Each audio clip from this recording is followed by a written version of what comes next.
Now that the Gemini Cup is over, I wanted to go ahead and take some time to just have a post Gemini thoughts discussion video, kind of give my point of view, what was I looking at beforehand, going into it, and then what happened during and then after the actual ending of it, results, things of that nature. Just kind of a not so quick yapping discussion video, see how y'all did, see how I did, and just have our thoughts down below in the comment section. So beforehand going into it, I know that one of the big things that even I had said, and again I do apologize for it, I felt bad every time I saw it, was the 1000 speed, and then I think it was like 1200 stamina, or as close to each of those as I could get. That was one of the things that I was saying.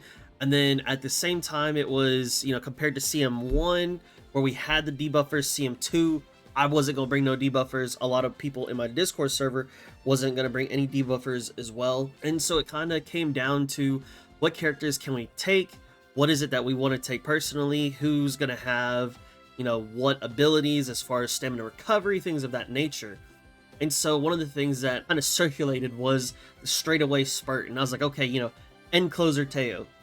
And as you can see now, obviously I did have to get rid of some of my Teios, but your boy was trying. Your boy was trying. Very unfortunate. I believe that every time I would get kind of close, I'd get the straightaway spurt.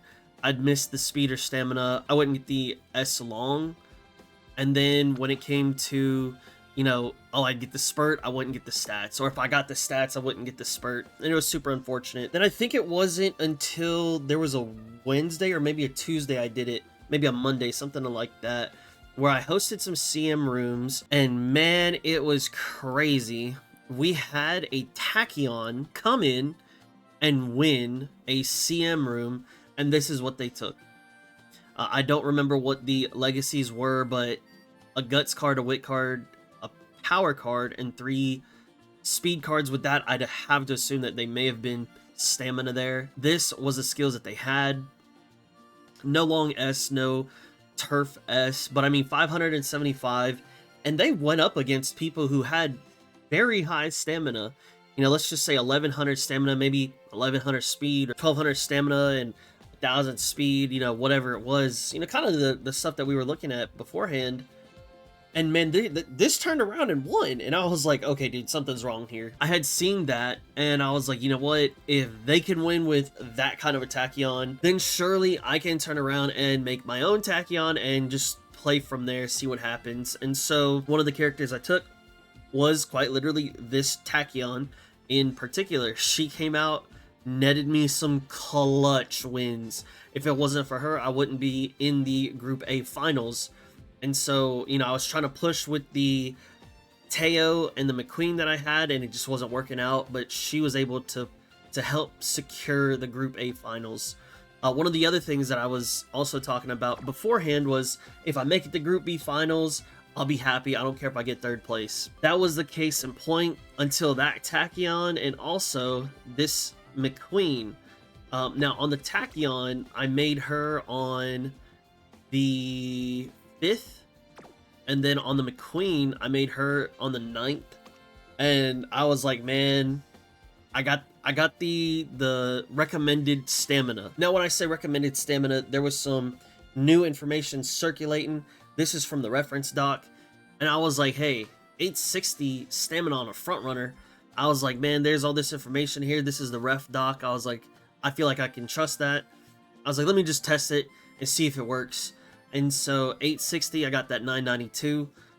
Plus, if you add in the 40 here off of standard distance, I'm at 1032. And so I was like, man, maybe this will work.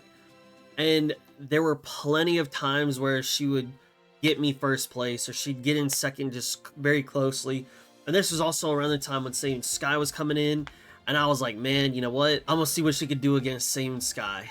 And crazily enough, she only lost to 1 Seiun Sky out of all the ones that she faced, and so that was super cool. Another strategy I'd seen being talked about was like the Daiwa Scarlet Rocket, taking the Haru Urara so that way they could mess up the Narita Taishin, Sleeping Lion.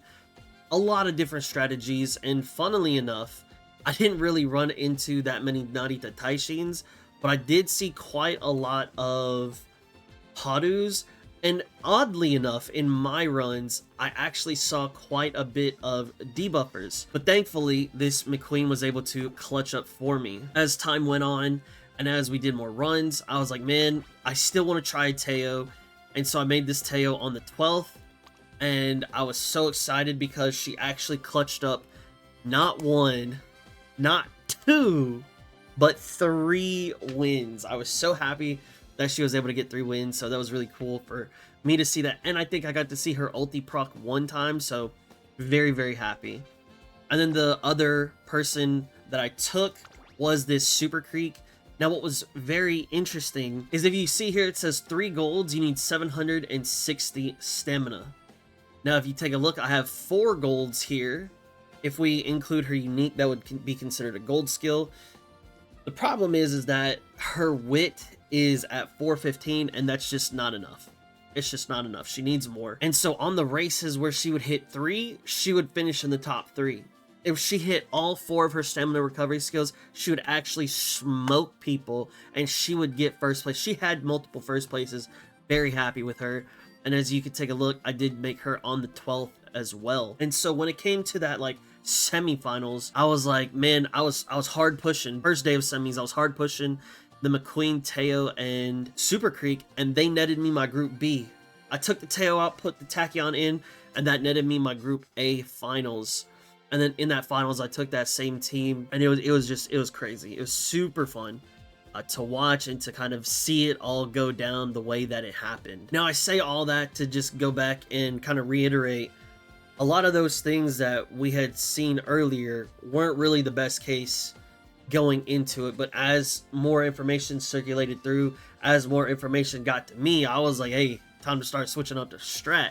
Because as you can see, I wanted to be Teio, then I went to pace, my pace got dubs, so that was super cool. The other thing, again, still very odd to me, is that Global wants to run so many debuffers and so many, like, blockers. That's something that's very odd to me. I see people talking about it in my Discord, even before I started filming this video. It was very strange because someone said, like, yo, here's this blocker, and it was like a 600 speed, whatever stamina, 1100 power, and 1100 wit. And I was like, if you just, you know, swapped one number over, if you swap the wit to go be 1100 speed and then 600 wit, that's an ace right there.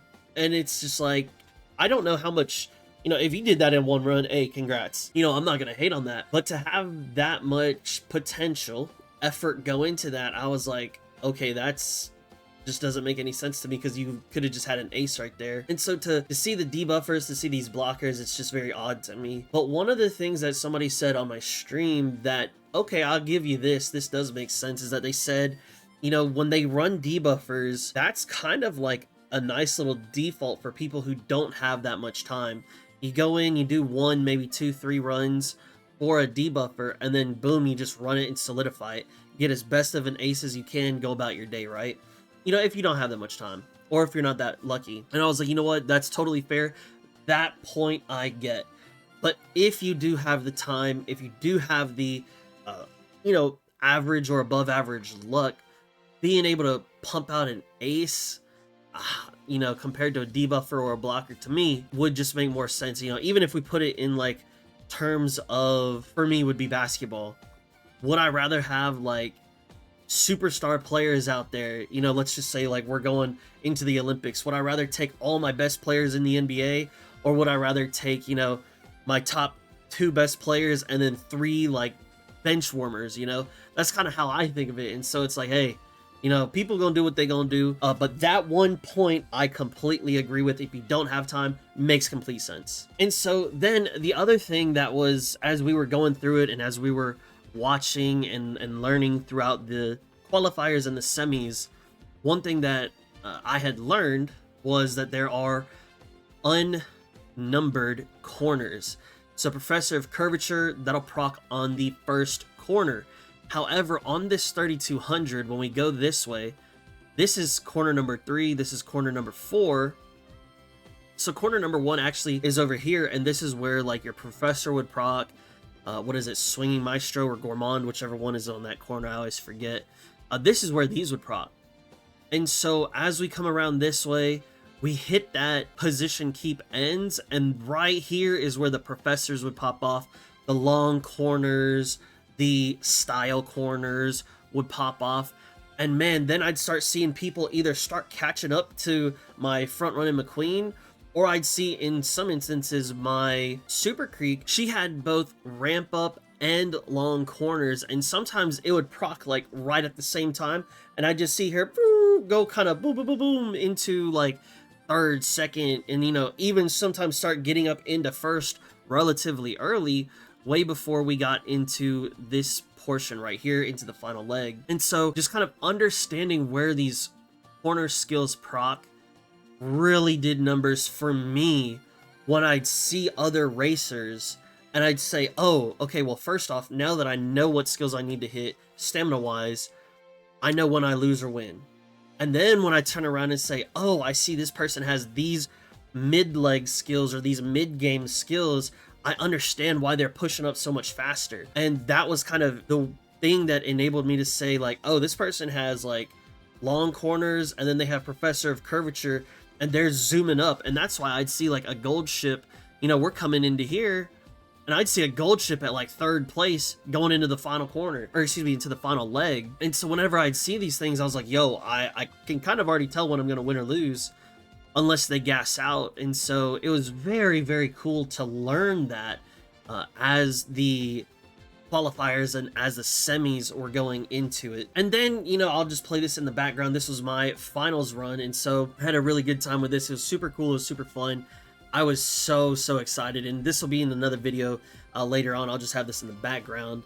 But, you know, one of the big things that I really learned from this, especially going through the semis, where people are going to start having the quote-unquote correct skills, correct stat line, things of that nature. You know, when we were looking at them, I'd see that 1000 speed, 1200 stam, and I'd go in with the opposite, you know, with that McQueen at 1200 and then about 1000 stamina. She would come out on top, and I was like, man, that reference doc was kind of cooking.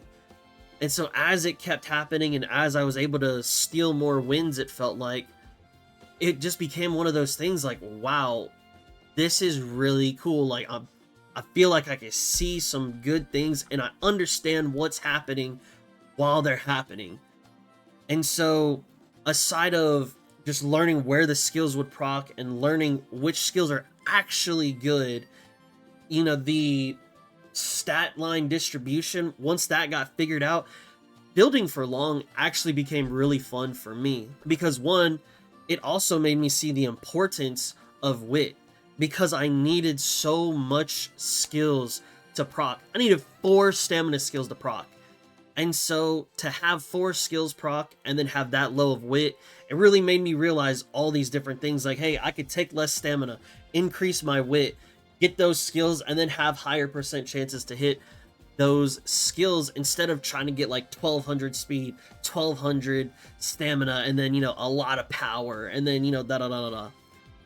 And so that was one of the other things that to me was like really cool to learn. And then on top of that, just seeing people over stam, you know, I would beat these people with 1000 speed, you know, 1200 stam. They'd have like double circle greens that gave them, you know, an extra 60, and they'd have 2 of them. So they got an extra 120 stamina.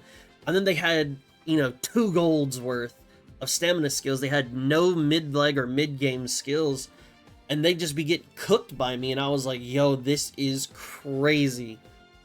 And so it was one of those things that as it started progressing, I had so much more fun. And then it kind of solidified it for me whenever we turned around and it was the end of Gemini and we go into starting to prepare for CM3. My first run of CM3, I look at it and I said, okay, first off, I don't have white sparks because I'm just unlucky. It is what it is. But secondly, I need so many more skills now. You know, I need the mid-game passing combo with the tail held high. I need, you know, some greens. I need these mid-game skills as well. You know, for me, whatever style corners. I need the professor of curvature. I need the mile corners. There's all these other extra skills. And I'm looking at this list of skills and I'm like, dude, I don't know how I'm going to get that.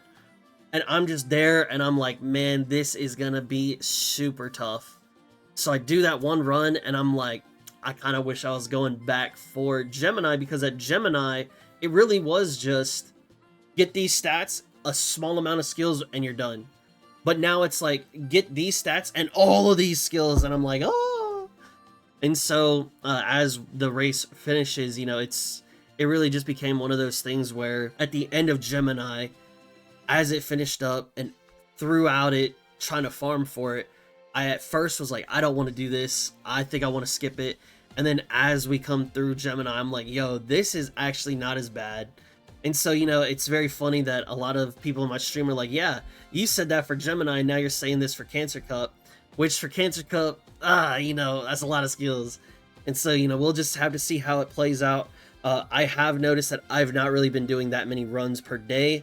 And so I genuinely am not expecting too much from the Cancer Cup as it is. But I did just want to make this video, kind of post thoughts Gemini, the before, the during, and the after thoughts.